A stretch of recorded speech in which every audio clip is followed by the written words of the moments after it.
OK, we'll get back to the debates now, and I want your calls on this. Should the government's new anti-protest laws be scrapped? 0207 862 2222 is the number to give us a call. Rishi Sunak has defended tough powers granted to police last week to stop disruptive protests, despite criticism from within his own party. It is right for the government to give the police the powers they need to tackle serious disruption, because as we've seen over the last weeks and months, there are lots of instances of people's day-to-day lives being seriously disrupted by protesters, and people have rightly asked, well, why isn't that being stopped? So it is right that the government gives the police the powers to deal with those things, but again, those are operational decisions for the police on the ground at the time. Tory party MP David Davis said that the Act, which became law days before anti-monarchists and members of the Just Stop Oil were arrested at the Coronation, was too crude and poorly defined. Labour leader Sir Keir Starmer has also ruled out scrapping the powers which ban protesters from obstructing roads and attaching themselves to objects. Operational decisions were made over the weekend. Some were right, some were wrong. The police themselves have accepted that a number of them were wrong. That needs to be a learning experience. Legislation needs to bed down. But you won't repeal the Act? Well, I think we need to let it bed in. Yeah. We need to look at how it operates in practice. Very often with public order legislation, as you know, there's a period of bedding in. Just because the police have got a power, it doesn't mean they have to use it in every situation. Guidance emerges. So we haven't even got to that stage yet, and I think we need to get to that stage.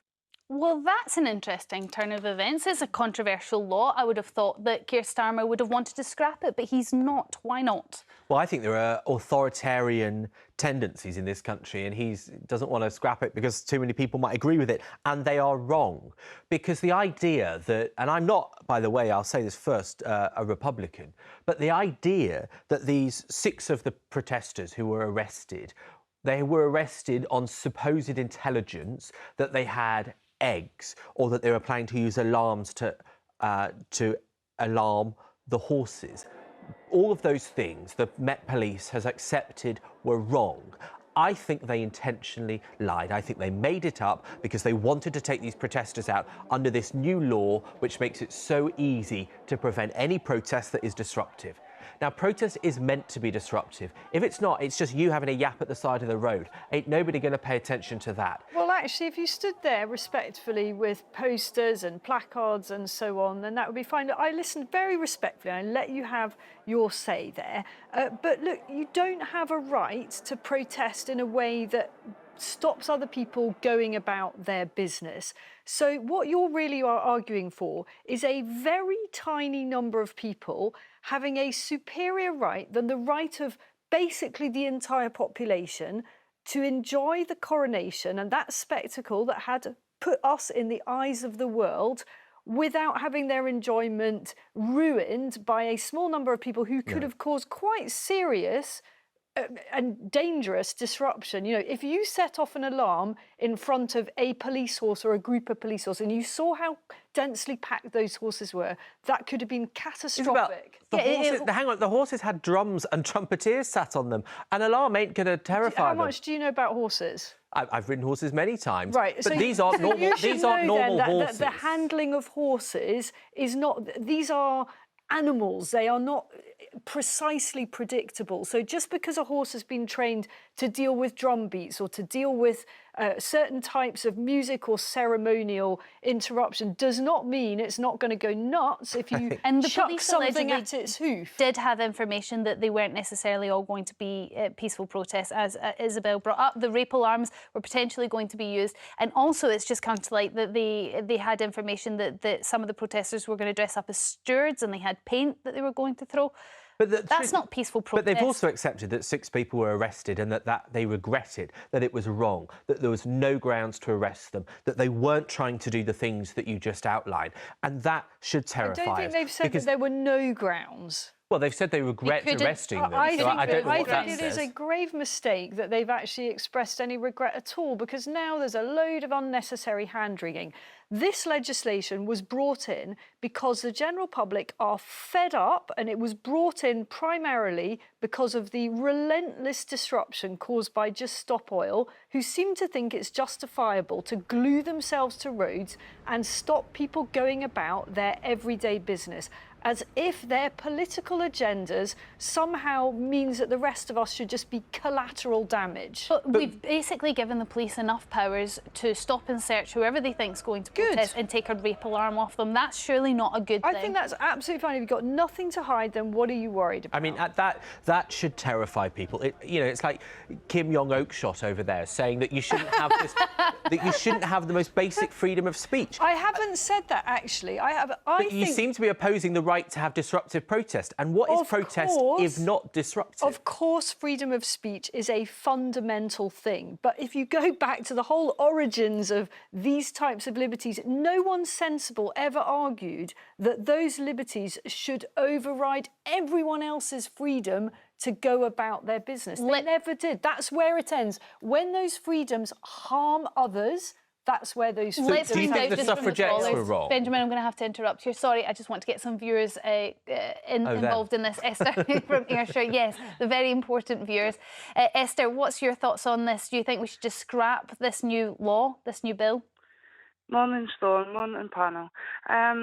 I do, and here's the reason, Storm. It's not because I agree with the protesters, or in fact, I don't even agree with what any of them protest about. I really don't, and I don't even agree with how they go about protesting. But I would defend their right to protest with every fibre of my being. I just would. I think it's a right that we must defend.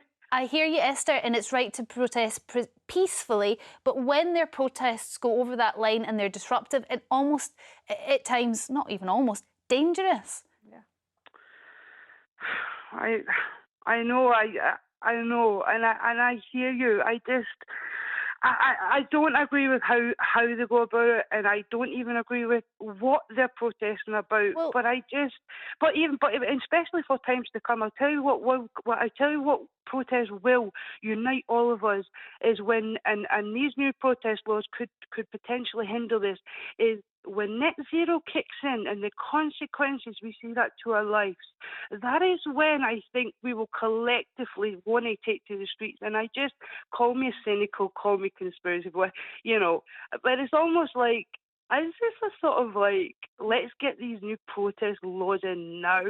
Esther, and I mean, and that's another, it could be a wacky thought, but I just know we must defend this right, Esther, even though I don't agree with it. I hear you. I'm not quite sure that Just Stop Oil will be joining in on the protest that you were referring to, but I hear your point. Thank you for your call. Shirley from Southampton, what's your thoughts on this bill? Should we just scrap it? No, keep it. Keep it because it's acceptable for police to have the powers to just stop and search anyone and take a rape alarm off them? Yes. Is it, Shirley? Because, do you feel comfortable with giving the police that much power, considering... If a woman's got a rape alarm, surely she would feel more secure if there were more police on the streets checking things. That's not what this bill does, though. It doesn't put any more police on the streets. But what it does is... the consequences of it. It would be safer. There would be more police checking things. There would be more police presence. So you just like the increased level of stop and search? Yeah, it would be safer. But my main point is, if you had a party in your house and you invited people along, you'd celebrate it. If people broke in or came in and started disrupting it, you would call the police and ask them to be removed. Mm-hmm. And that is exactly what happened. People wanted to celebrate. If the other people wanted to demonstrate, let them do it somewhere else and build up lots of support and have a rally, but please don't interfere with other people's enjoyment. I mean, the point that she's making, I mean, this is intelligence-led stop and search. Well, clearly not. It's not random stop and search, is it? And, if you've got somebody, to take a more extreme example, if you've got somebody walking around with a machete on the streets of London, you don't wait until they've actually slashed somebody before you remove that machete. Well, the same argument applies when you've got intelligence that people who are carrying rape alarms are going to chuck them at police horses and cause absolute devastation. People could have been killed. Can you imagine the outcry that there would have been if the police had failed to prevent violent protests during the Coronation? But the truth is that they've accepted that at least 6 of these people should, that they regret arresting them, that wasn't the case. Never and let's mind. just we talk I about don't have the exact number of how many people were arrested. I think it was 6 out of 52. I think it was. And they've got loads of 64 were publicity arrested, out of it. and so that's a very small number out of a large proportion that they. But hang on, I mean, I've been wrongfully arrested, right, for absolutely no reason, and it was one of the most horrific experiences. It's a horrible thing to go through. It's unjustifiable. Have you written about it? I haven't yet, but I will if you want to commission me. But look, the truth is that, we've heard this word dangerous this morning.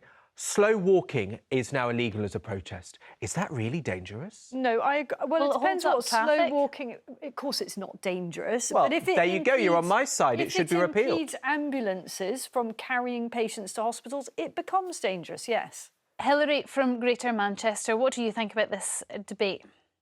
Good morning, panel. I was actually in the Mall watching the procession on Saturday. We actually camped out for 2 evenings, and to be honest with you, the police did exactly the right thing.